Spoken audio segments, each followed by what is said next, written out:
Hello sa inyong lahat. Ako si Aina. Maraming tao ang nalilito kung ano ang tunay na kaligayahan. Maraming tao ang naniniwala na ang kaligayahan ay nangangahulugan ng pagkakamit ng kasikatan, pakinabang, at paghanga ng iba. Tama ba ang pananaw na ito?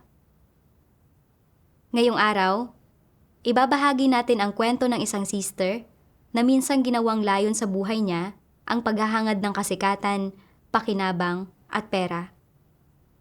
Sa pamamagitan ng pagsisikap, nagsimula siyang mamuhay ng mayaman at nakamit niya ang paghanga ng mga nasa paligid niya.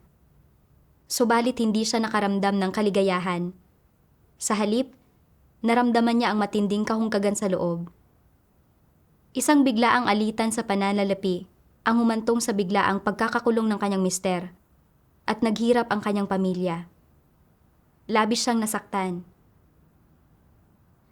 Sa gitna ng kanyang mga suliranin, tinanggap niya ang ebanghelyo ng Diyos sa mga huling araw. Anong mga pagbabago ang pinagdaanan niya sa pamamagitan ng pagbabasa ng mga salita ng Diyos? At paano siya nakaahon mula sa kanyang pagdurusa at nakahanap ng tamang layon sa kanyang buhay? Sama-sama nating basahin ang kanyang karanasan. Noong 2002, 18 taong gulang ako at nagtatrabaho sa isang pabrika ng damit. Sa tuwing nakakakita ako ng mga bida sa drama sa TV na nakabihis ng maganda at sunod sa moda, suot ang mga alahas na ginto at pilak, nakatira sa mararangyang mansyon at nagmamaneho ng magagarang sasakyan, nakatatanggap ng mainit na pagsalubong at pamamaalam saan man sila magpunta at napakagarbong tingnan. Naiinggit ako sa ganoong uri ng buhay. Nangarap ako na kapag nagsimula na akong magkapamilya, magtatrabaho ako ng husto para mamuhay ng marangya at prestihiyoso. Para makamit ang pangarap ko, hindi nagtagal, pagkatapos naming ikasal, lumipat kami ng asawa ko para magtrabaho. Para kumita ng mas maraming pera. Kahit 7 o 8 buwan na akong buntis, nagtatrabaho pa rin ako ng mahigit 10 oras sa isang araw sa pananahi ng mga damit. Dahil sa matagal na pagkapagod, lubhang humina ang kalusugan ko at biglang nabawasan ng mahigit 4 hanggang 5 kilo ang timbang ko. Ang asawa ko naman, dahil sa matagal na pag-upo at hindi sapat na pag-inom ng tubig, ay nagkaroon ng mga bato sa bato at hindi na siya makapagtrabaho kasama ko sa paggawa ng mga damit. Kalaunan, nakakuha ng trabaho ang asawa ko sa isang kumpanya at hindi nagtagal, nakuha niya ang tiwala ng boss. Ipinagkatiwala sa kanya ng boss ang maraming gawain sa kumpanya at pagkatapos ng ilang taon, nakapag-ipon kami at umutang kami para makabili ng bahay sa syudad. Maayos ang takbo ng karera ng asawa ko at binalak din naming bumili ng kotse. Sa tuwing umuuwi kami sa aming bayan, hinahangaan kami ng ibang mga taga-nayon dahil sa pagtira namin sa syudad sa ganoong kabatang edad. At pinuri nila kami sa pagkakaroon ng kakayahan. Nang marinig ang gayong papuri, talagang siyang-siya ako. At para bang nakalutang ako sa alapaap. Inisip kong napakasarap magkapera. Saan man ako magpunta, hinahangaan at pinupuri ako. Pero unti-unti, nakaramdam ako ng di maipaliwanag na kahungkagan sa loob ko. Namimili ako ng mga damit na mataas ang uri at mga produktong pang-alaga sa balat, o kaya ay naglalakbay ako sa iba't ibang lugar. Pero walang makapuno sa kahungkagan sa puso ko. Hindi ko maiwasang tanungin ang sarili ko, ano ba talaga ang pinagsusumikapan ko ng husto para kumita ng pera? Ito ba ay para lang kumain, manamit, at mamuhay ng maayos, at makuha ang paghanga ng mga tao? Pero bakit pakiramdam ko ay hungkag pa rin ako sa loob-loob ko matapos matamo ang lahat ng ito? Ganito ko iniraos ang bawat araw. Pakiramdam ko ay pagod na ako sa buhay. Noong 2019, nasangkot ang kumpanya ng asawa ko sa isang alitan sa pananalapi. Ang asawa ko ang namamahala sa pananalapi ng kumpanya, kaya nadamay rin siya. Kinailangan naming magbigay ng 400,000 yuan bilang bayad pinsala. Kinasuhan din ang mister ko, at sa huli ay sinentensyahan ng 4.5 taong pagkakakulong. Pakiramdam ko ay gumuho ang mundo ko. Ang asawa ko ang haligi ng aming pamilya. Nang makulong siya, walang sino mang pwedeng kumita ng pera o sumuporta sa amin. Kailangan pa rin naming magbayad ng sangla buwan-buwan. Kasama pa ang mga gastusin sa pag-aaral ng 2 naming anak at mga pang-araw-araw na pangangailangan. Nangutang din kami ng malaking pera para ibayad sa pinsala. Lahat ng pasaning ito ay sa akin lang napunta. Bukod sa pasanin sa pananalapi, kinailangan ko ring tiisin ang mapanlait at mapanghamak na tingin ng mga tao sa paligid ko. Pakiramdam ko ay isang pagdurusa ang mabuhay. At naisip kong mas mabuti pang mamatay na lang. Pero bata pa ang 2 kong anak. At iyon mismo ang oras na kailangan nila ako para alagaan sila. Kaya hindi ko matiis na iwanan sila. Araw-araw akong umiiyak. Hindi alam kung paano ko haharapin ang bukas. Noong pakiramdam ko ay wala na akong mapupuntahan, ipinangaral sa akin ng nanay ko ang ebanghelyo ng makapangyarihang Diyos sa mga huling araw. Sa pagbabasa ng mga salita ng Diyos at pakikinig sa pagbabahagi na ng mga kapatid, naunawaan ko na sa simula, nanirahan ang mga tao sa halamanan ng Eden at wala silang mga alalahanin, kalungkutan o pasakit. Pero matapos silang gawing tiwali ni Satanas, nagkaroon ang mga tao ng iba't ibang ambisyon, pagnanais, at mga maling perspektiba sa likod ng kanilang mga paghahangad. Kaya naman, mayroong labis na pagdurusa at pagkabagabag. Sa pagkakataong ito, naparito ang Diyos upang gumawa para palayain ang sangkatauhan mula sa pinsala ni Satanas at ibalik ang buhay na dating mayroon ang sangkatauhan sa halamanan ng Eden. Tanging sa pagtanggap lamang sa pagliligtas ng makapangyarihang Diyos sa mga huling araw, makalalaya ang isang tao mula sa pinsala ni Satanas at matatamo ang pagliligtas ng Diyos. Pakiramdam ko ay nakahanap ako ng masasandalan at lubhang nabawasan ang sakit sa puso ko. Naging handa akong dumalo sa mga pagtitipon at magbasa ng mga salita ng Diyos.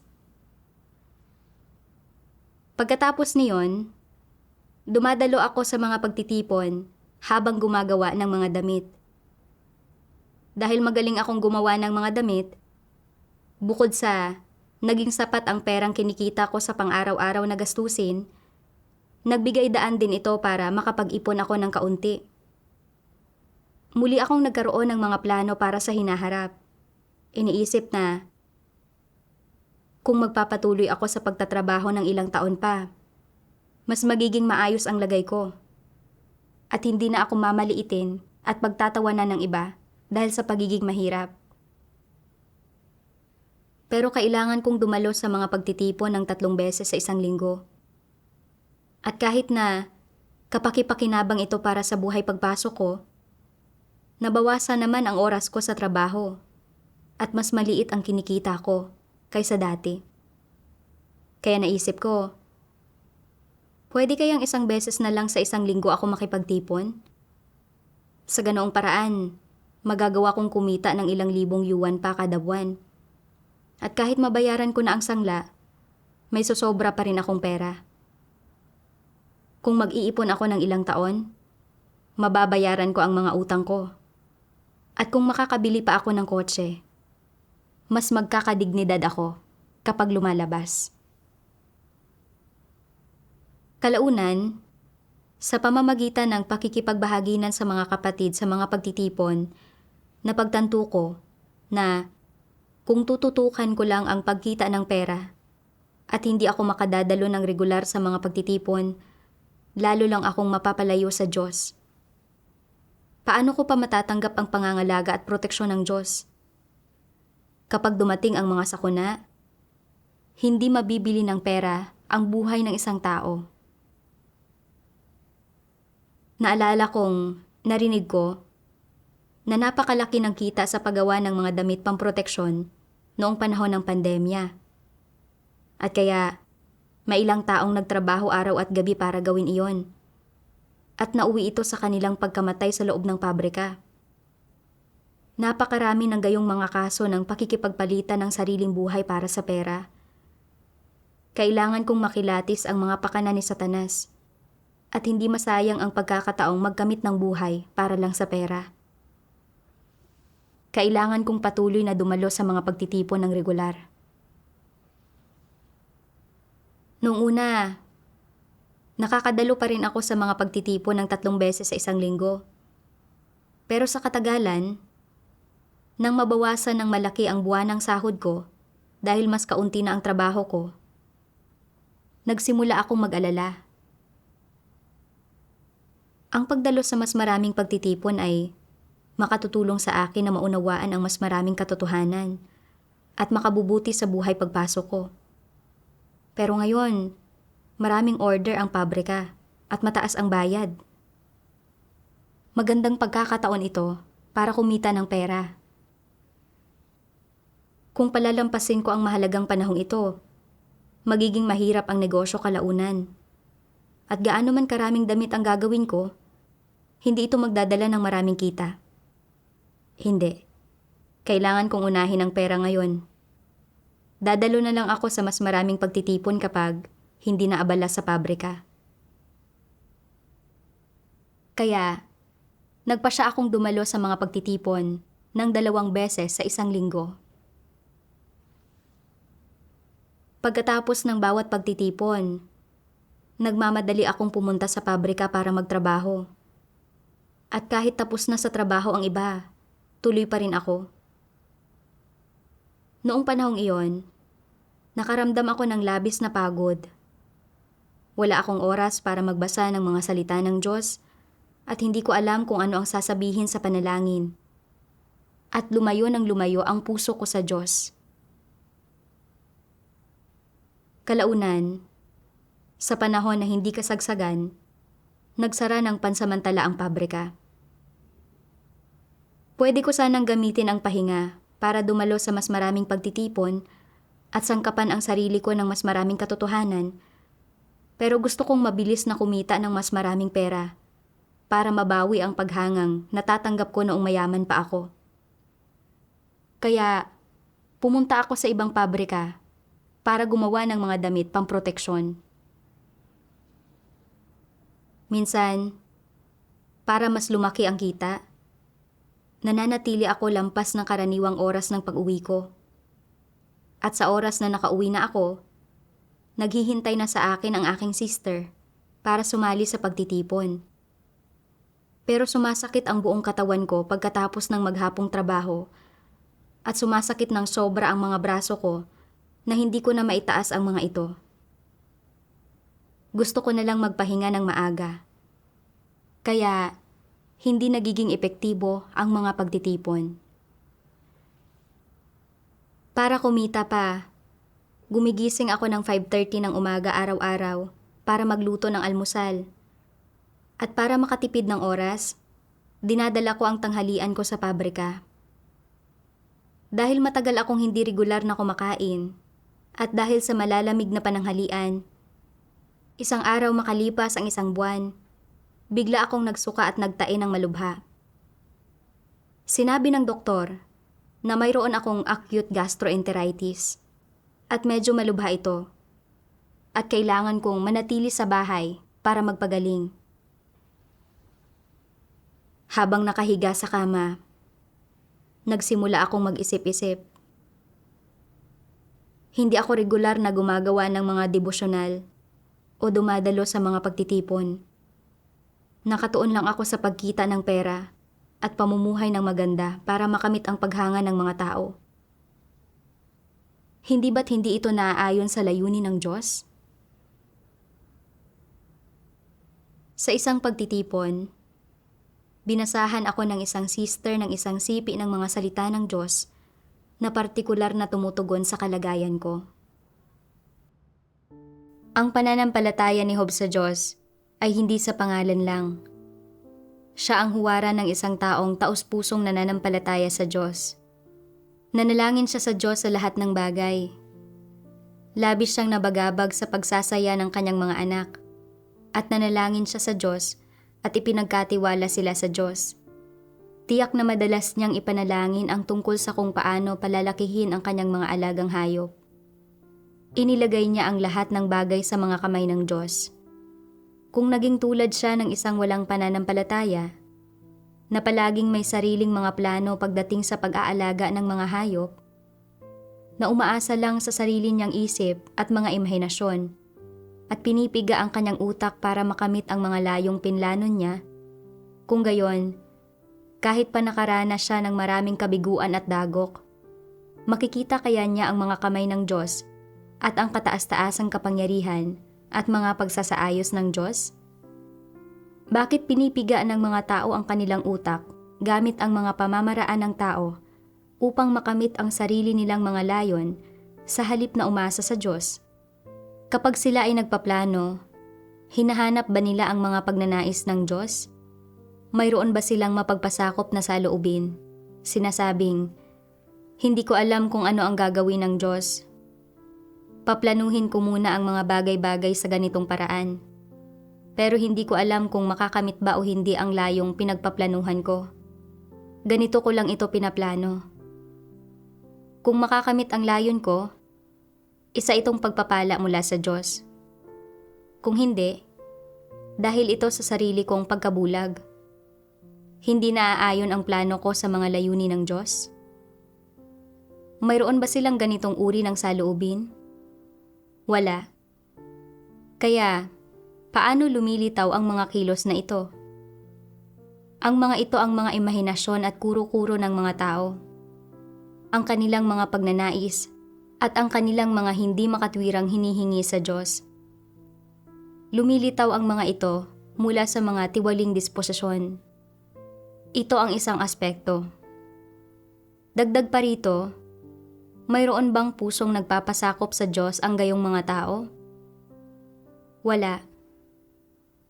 Paano mo nakikita na wala silang pusong nagpapasakop sa Diyos? Sa sandaling gumawa sila ng isang plano, kailangan nila itong maisakatuparan. Ano ang disposisyong ito? Ito ay pagmamataas at paghihimagsik. Naniniwala silang pinagpapala sila ng Diyos. Ngunit kapag mayroon silang sarili nilang mga pagnanais at plano, isinasantabi nila ang Diyos. Ito ay isang mapagmataas na disposisyon. Nagpapasakop ba sila kapag isinasantabi nila ang Diyos? Hindi. At wala sa kanilang puso ang Diyos. Hindi talaga isinasaalang-alang kahit kaunti kung paanong may kataas-taasang kapangyarihan at nagsasaayos ang Diyos sa mga bagay, lalo na kung paano niya nais gawin ang mga bagay. Hindi nila isinasaalang-alang ang mga bagay na ito. Ano ang makikita mula rito? Hindi sila naghahanap ng kahit kaunti. Wala silang anumang pagpapasakop at wala man lang silang may takot sa Diyos na puso. Gumagawa muna sila ng mga sariling plano at pagkatapos ay kumikilos at nagtatrabaho silang mabuti ayon sa kanilang mga plano.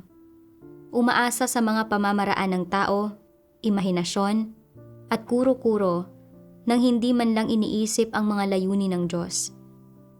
Pagdating sa pagpapalaki ng mga alagang hayop, dapat malaman kahit papaano ng mga tao ito.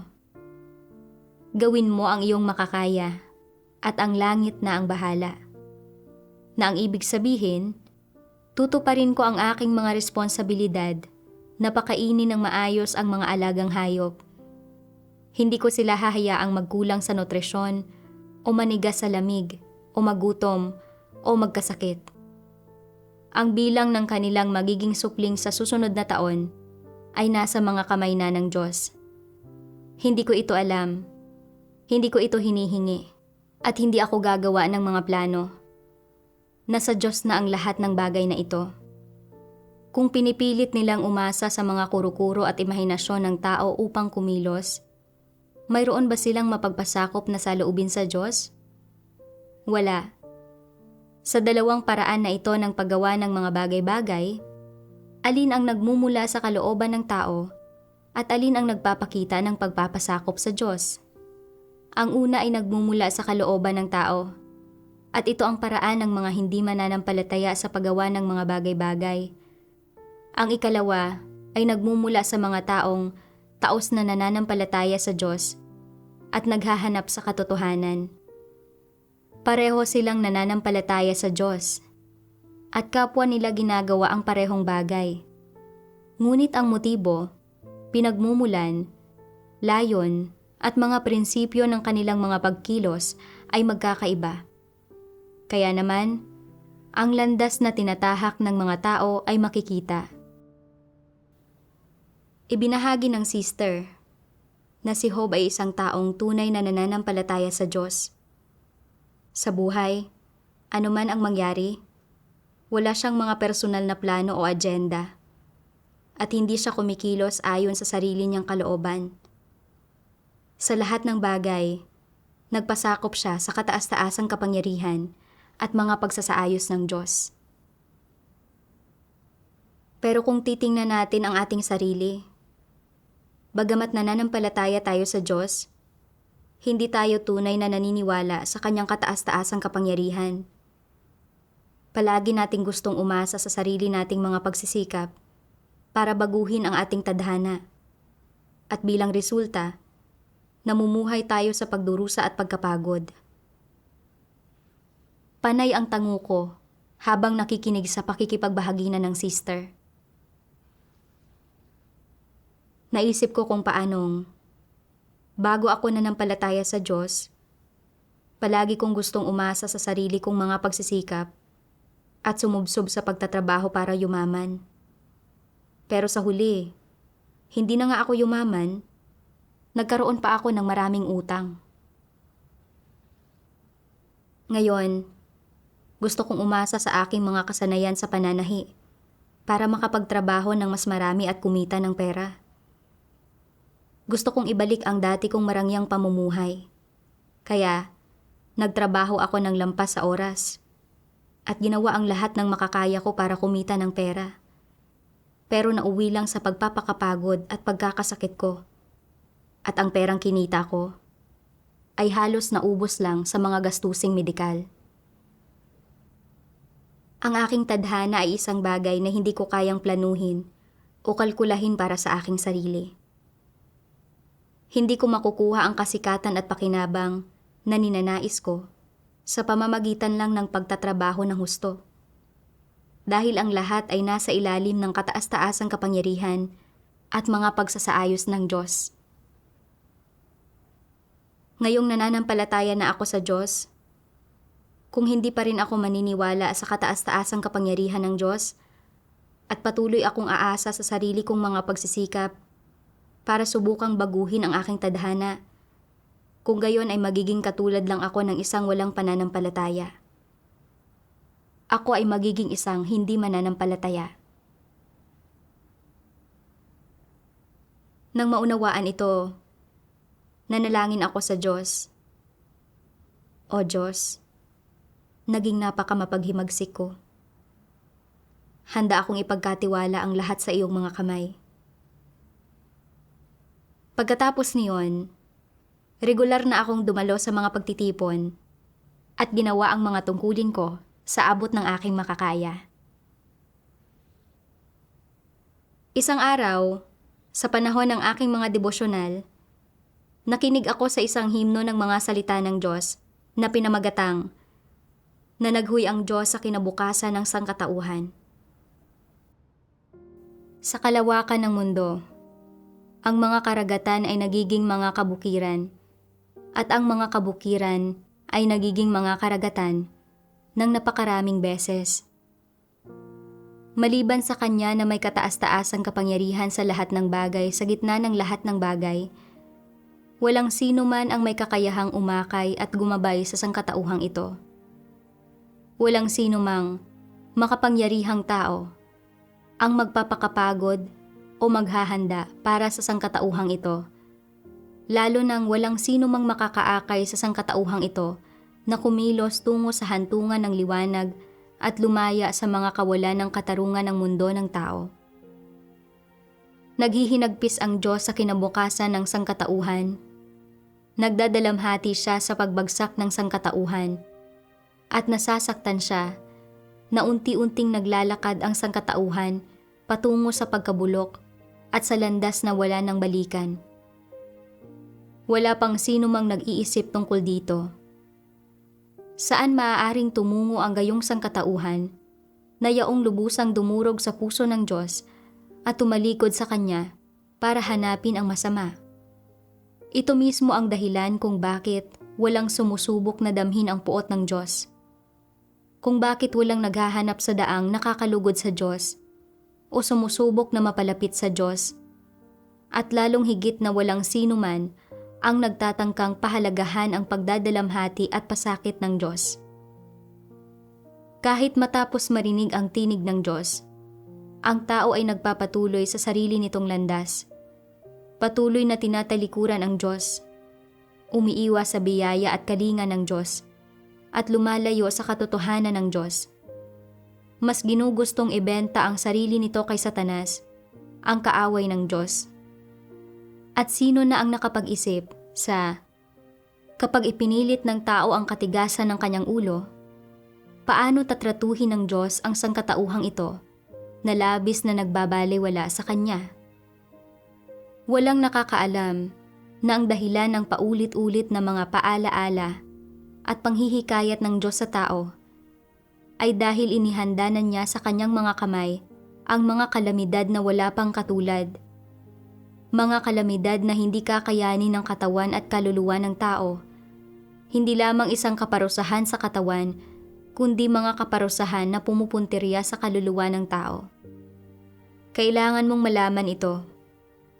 Anong klase ng galit ang pakakawala ng Diyos kapag hindi natupad ang plano Niya at kapag hindi nasuklian ang Kanyang mga paalaala at panghihikayat? Isang bagay ito na hindi pa nararanasan o nalalaman ng sino mang nilikha. Kaya sinasabi ko, ang mga kalamidad na ito ay wala pang katulad at hindi na mauulit kailanman. Sapagkat ang plano ng Diyos ay minsan lamang likhain ang sangkatauhan at minsan lamang iligtas ang sangkatauhan. Ito ang unang pagkakataon at ito rin ang huli. Sa makatwid, walang makakaunawa sa mga masiding layunin at taimtim na pag-aasam ng Diyos na iligtas ang sangkatauhan sa pagkakataong ito. Habang pinag-iisipan ko ng mabuti ang mga liriko, naramdaman kong nananagoy ang Diyos para sa kinabukasan at hantungan ng sangkatauhan. At kasabay nito, patuloy na nagpapaalala at nanghihikayat sa sangkatauhan. Umaasa siyang lalapit ang mga tao sa kanyang harapan at tatanggapin ang kanyang pagliligtas. Ang mga salitang ito ay taos-pusong mga pagpapahayag ng Diyos, at bawat salita ay totoo at tunay. Hindi ko na pwedeng iwasan at tanggihan ang pagliligtas ng Diyos. Naisip ko kung paanong, pagkatapos kong tanggapin ang gawain ng Diyos sa mga huling araw, nalaman ko na ang Diyos ang may kataas-taasang kapangyarihan sa tadhana ng tao. At sa pamamagitan lamang ng pananampalataya sa Diyos at pagsamba sa Kanya, maaaring mamuhay ng may kabuluhan ang isang tao. Pero, para mamuhay ng marangya at makamit ang paghanga ng iba, ibinuhos ko ang buong puso ko sa aking trabaho. Itinuring kong isang pasanin ang mga pagtitipon at palayo ng palayo ang relasyon ko sa Diyos. Kung hindi dumating sa akin ang sakit, nakalubog pa rin sana ako sa kumunoy ng paghahabol sa pera. Hindi makaahon. Sa pag-iisip nito, nanalangin ako sa Diyos.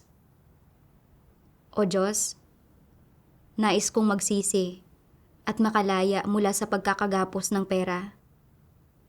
Pero wala akong kapangyarihang palayain ang sarili ko. Pakiusap, gabayan mo ako. Pagkatapos ay naalala ko ang isang sipi ng mga salita ng Diyos. Kailangan mong makinig. Yaong matatalino ay dapat madali ang gumising. Bitawan ang anumang bagay na hindi mo handang talikuran. Muli kong sinasabi sa iyo na ang mga bagay na ito ay talagang nakasasama sa iyong buhay at walang kapakinabangan.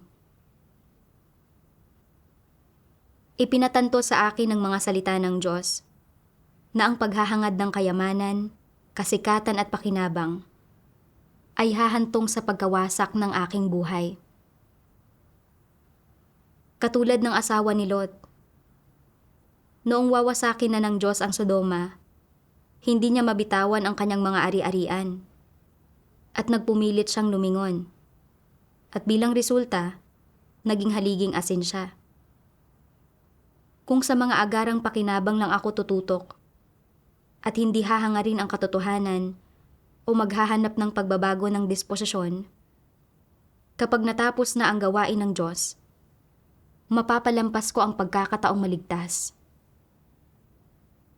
Sa pag-unawa sa pagmamahal ng Diyos at sa kanyang mga apurahang layunin na iligtas ang mga tao, nagpasya akong dumalo sa mga pagtitipon ng mas madalas at kumain at uminom ng mas marami sa mga salita ng Diyos.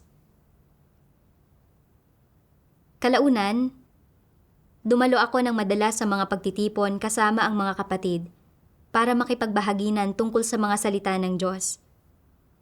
Bawat araw ay nakakaramdam ako ng labis na kasiyahan at mabilis ding nakabawi ang kalusugan ko.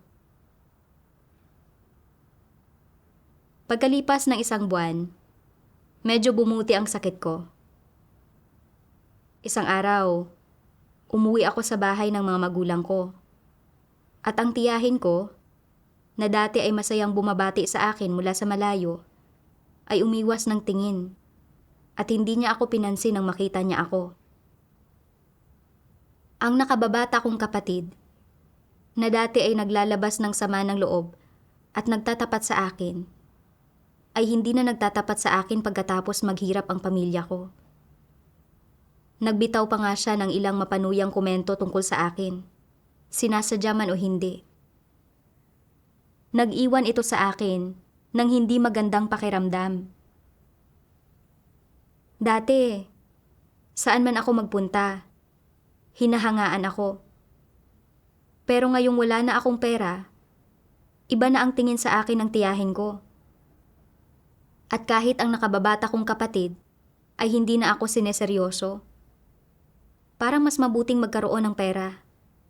Kapag mayroon kang pera, saka ka lang siseryosohin ng ibang tao. Kaya, bumalik ako sa pagtatrabaho sa pabrika ng damit. Noong una, nakakadalo pa ako ng regular sa mga pagtitipon.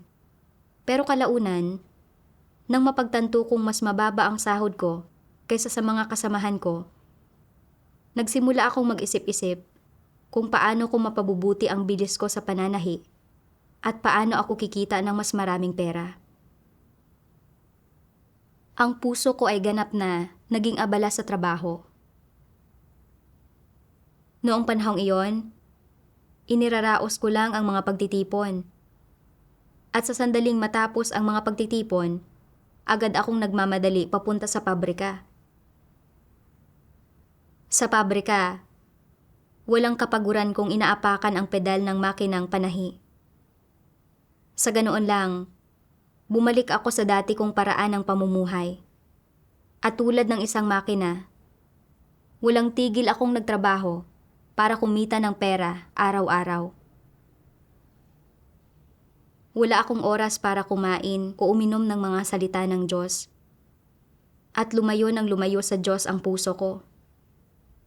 Minsan, nakokonsensya ako. Iniisip na, bakit hindi ko mabitawan ang pera? Bakit napakasinungaling ko sa harap ng Diyos? At bakit palagi kong binabawi ang salita ko? Kinamuhian ko ang sarili ko. At gusto ko na lang sampalin ang sarili kong mukha. Nagdasal ako sa Diyos. O Diyos, gusto kong wastong dumalo sa mga pagtitipon at kumain at uminom ng iyong mga salita. Pero hindi ko mabitawan ang pagnanais kong kumita ng pera. Pakiusap, akayin mo ako palabas sa bitag ng pera. Isang araw sa isang pagtitipon, nabasa ko ang mga salita ng Diyos at nagkamit ako ng kaunting pagkaunawa sa ugat ng aking paghahangad ng pera. Sabi ng makapangyarihang Diyos, pilosopiya ni Satanas ang pera ang nagpapaikot sa mundo. Laganap ito sa gitna ng mga tao, sa bawat lipunan.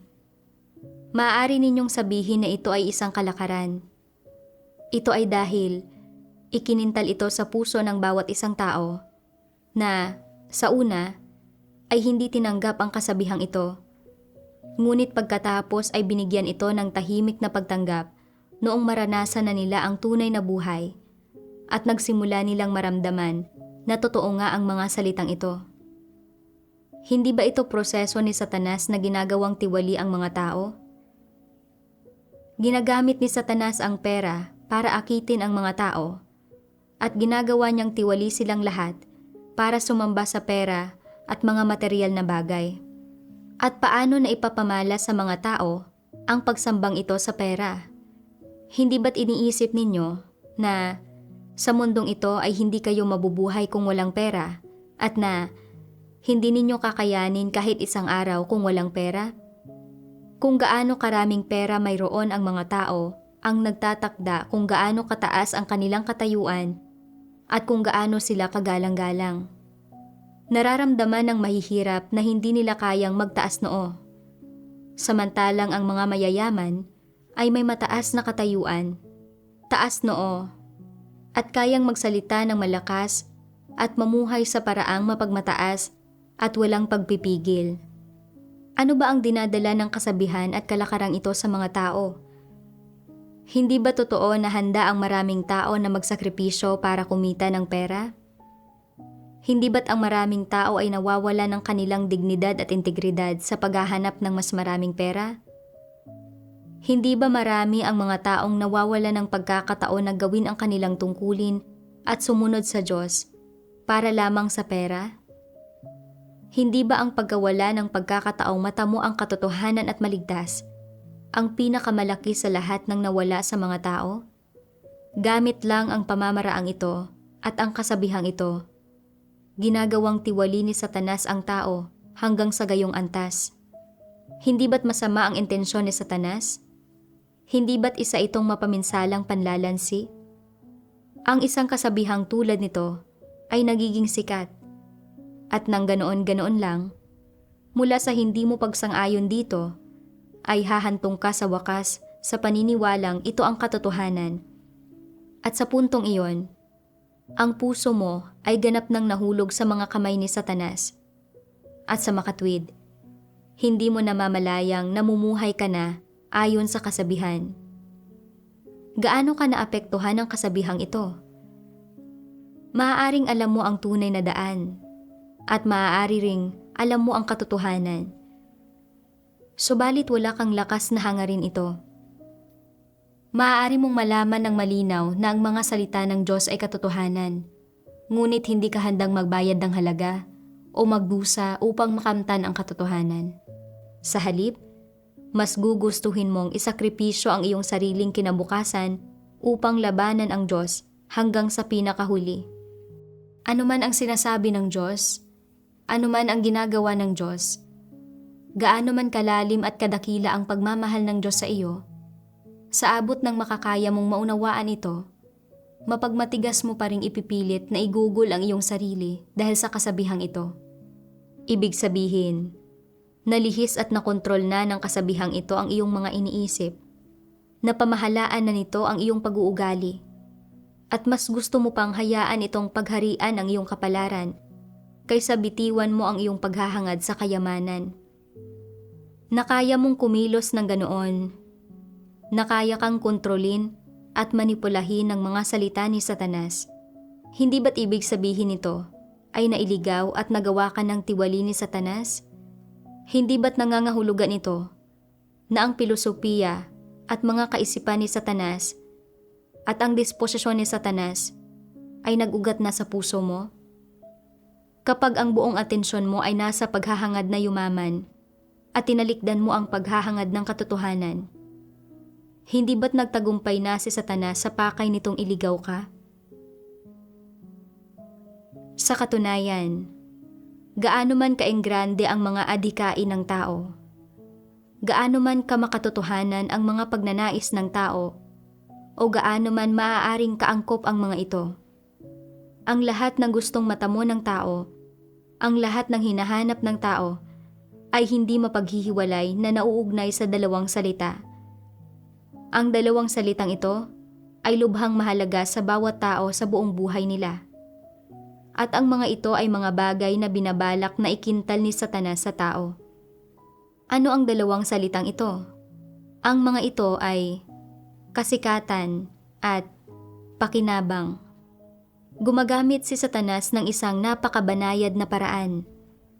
Isang paraan na lubos na naaayon sa mga kuro-kuro ng mga tao at na hindi masyadong agresibo para magdulot sa mga tao na tanggapin nila nang hindi nila namamalayan ang mga paraan at batas nito ng pananatiling buhay, makagawa ng mga layon sa buhay at direksyon sa buhay, at magtaglay ng mga adhikain sa buhay. Gaano man tila katayog pakinggan ang mga paglalarawan ng mga tao sa kanilang mga adhikain sa buhay, ang mga adhikain na ito ay palaging umiikot lamang sa kasikatan at pakinabang. Ang lahat ng hinahabol ng sino mang dakila o sikat na tao, o sa katunayan, ng sino mang tao, sa buong buhay niya ay nauugnay lang sa dalawang salitang ito, kasikatan at pakinabang. Iniisip ng mga tao na sa sandaling magkaroon sila ng kasikatan at pakinabang, may kapital sila para magtamasa ng mataas na katayuan at malaking kayamanan at upang magsaya sa buhay.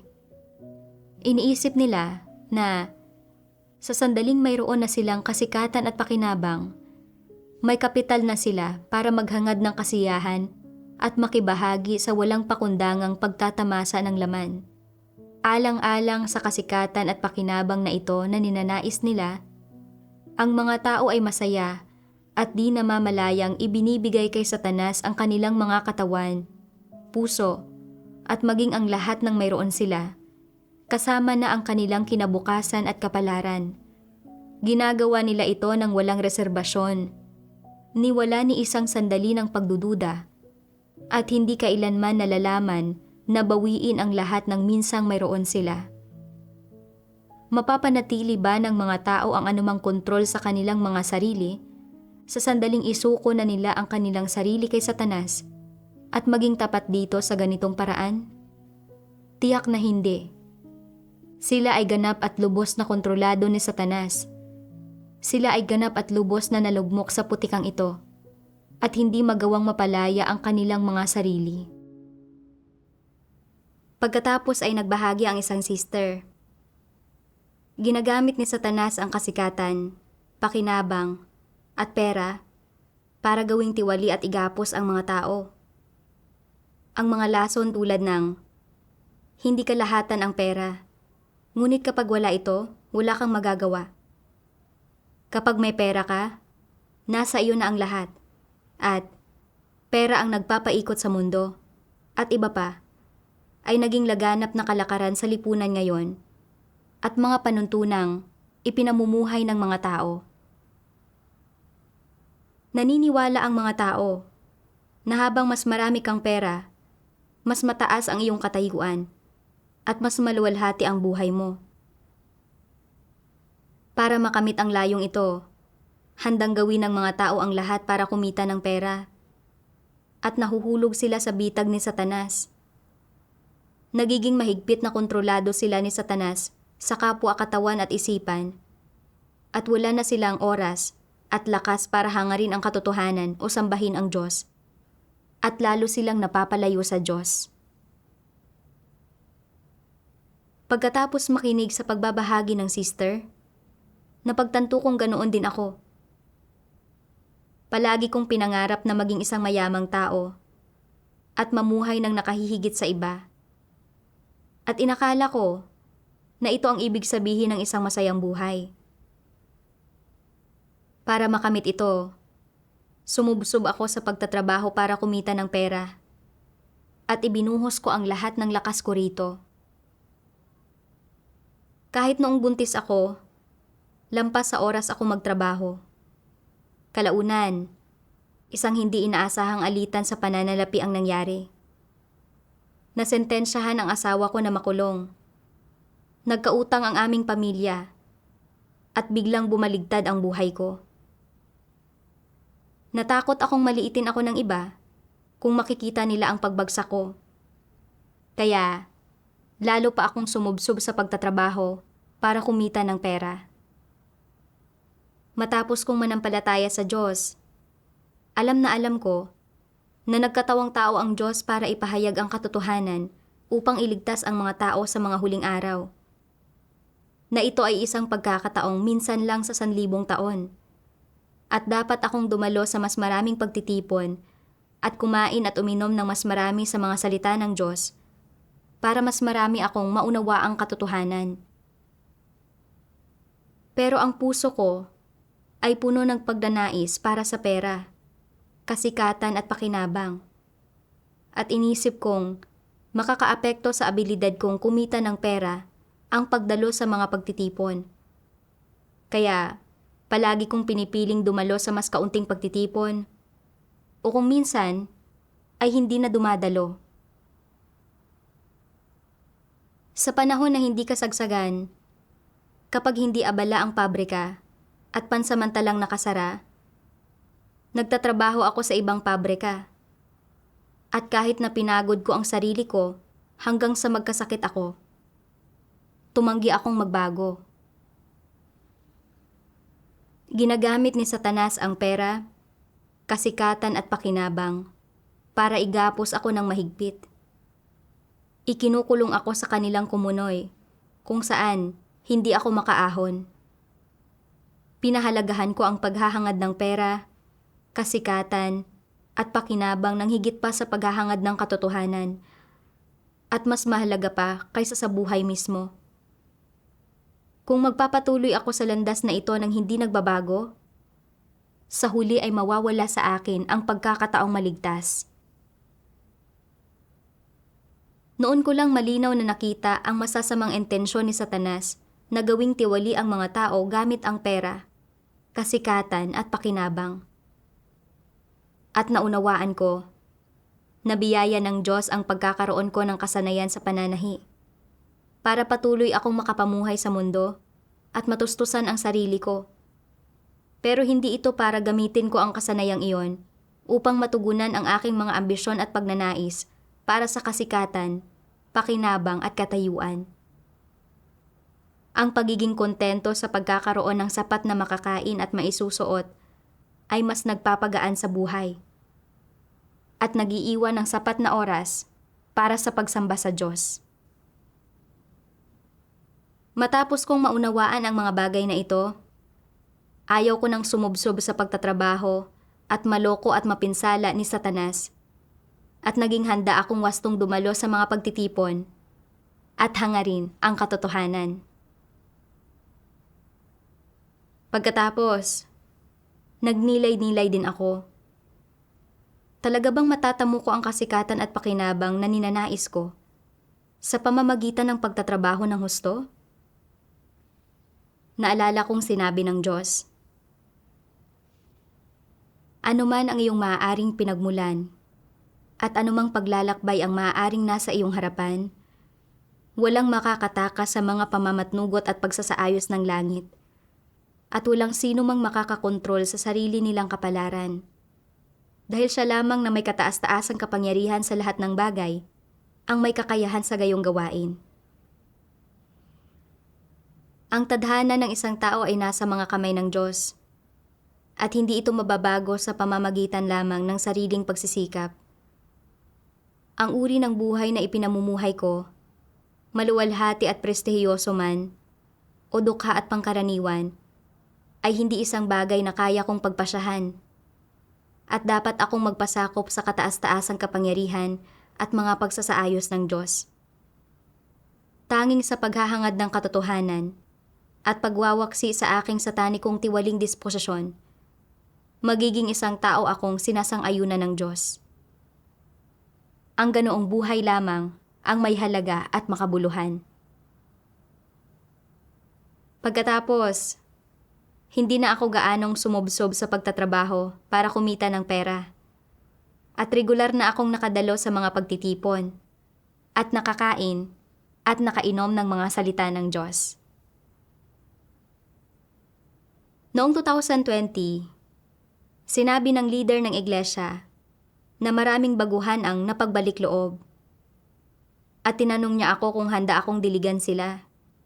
Naisip ko, kung didiligan ko ang mga baguhan, wala na akong oras para magtrabaho at kumita ng pera. Ano na ang gagawin ko kapag naubos na ang pera ko? Ang pagbabalik sa dati kong maluwalhating mga araw ay mas lalo pang imposible.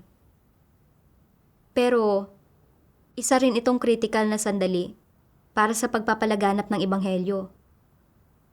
At kung walang magdidilig sa kanila, ang mga baguhang ito na hindi nakauunawa sa katotohanan ay maaaring agawin ni Satanas anumang oras.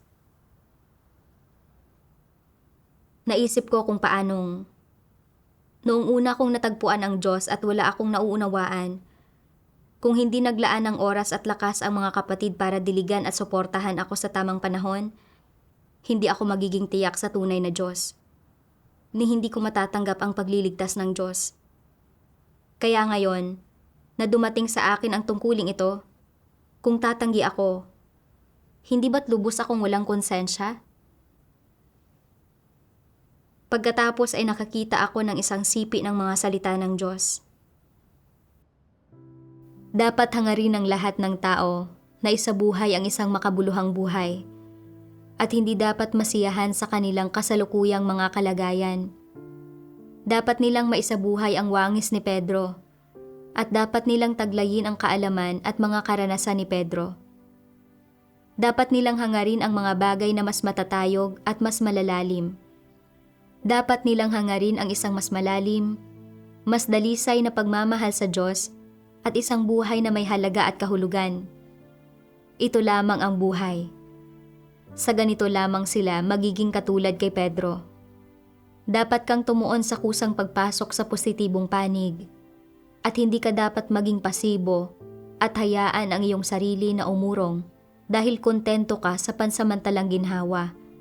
Habang kasabay nito ay binabaliwala ang mas malalim, mas detalyado, at mas praktikal na mga katotohanan.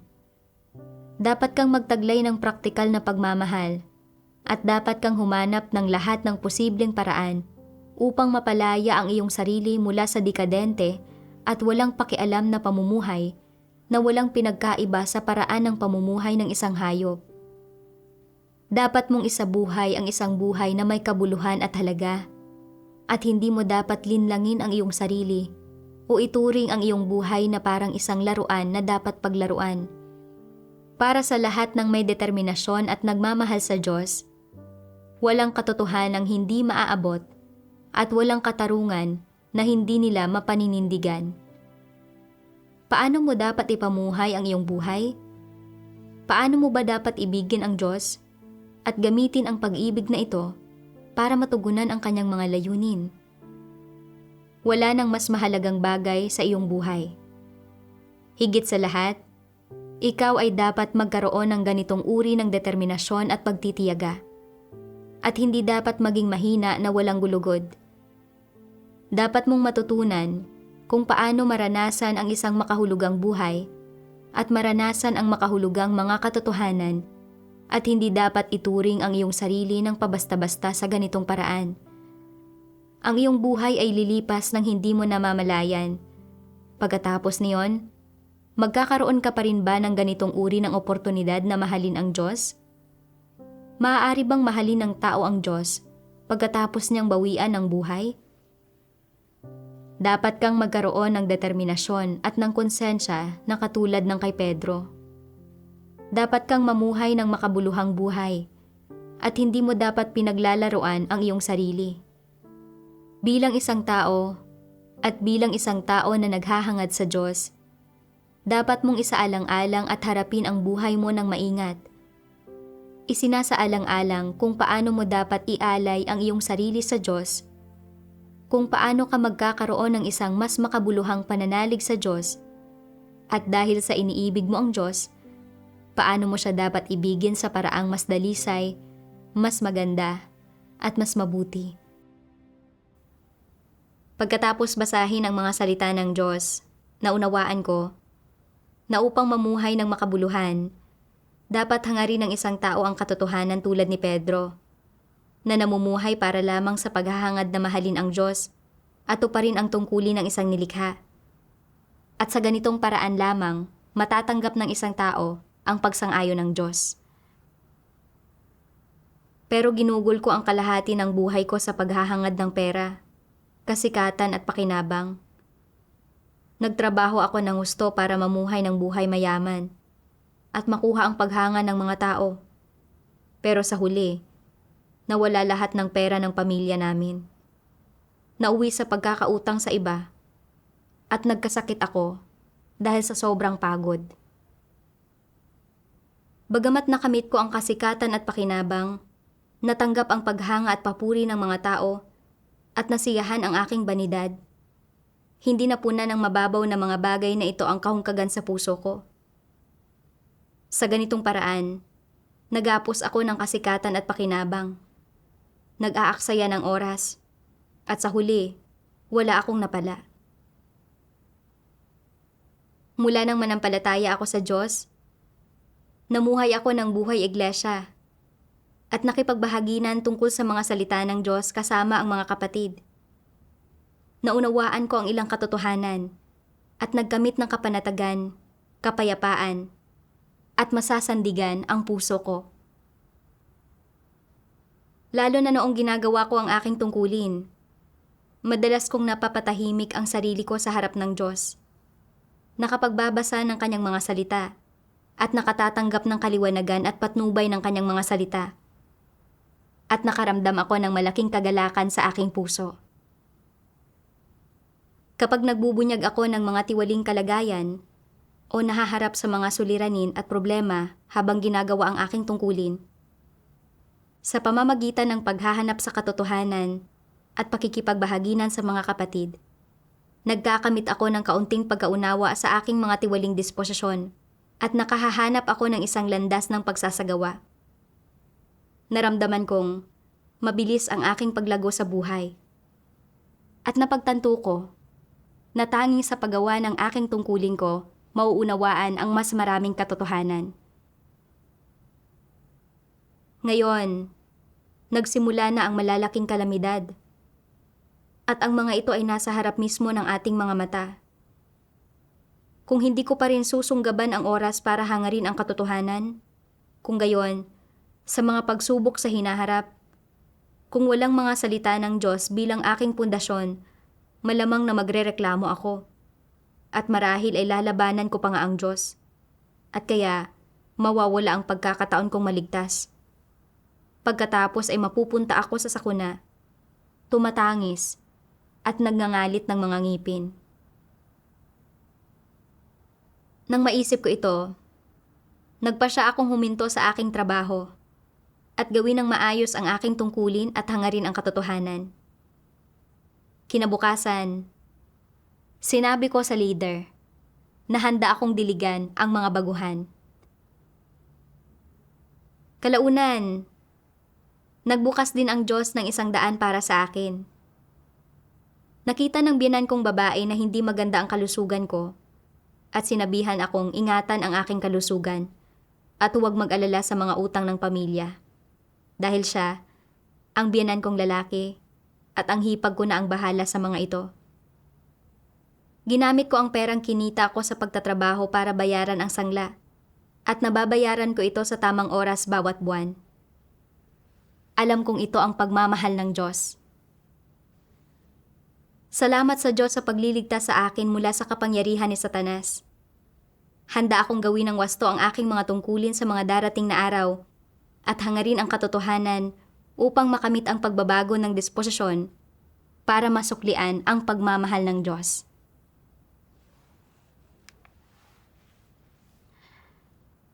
Sa pamamagitan ng karanasan ng sister na ito, makikita natin na hindi kayang magdulot sa iyo ng kaligayahan ang kasikatan at pakinabang. Ang pagkamit lamang ng katotohanan ang makakapagdulot ng tunay na kaligayahan at makakapagbigay daan sa atin na mamuhay ng makabuluhan.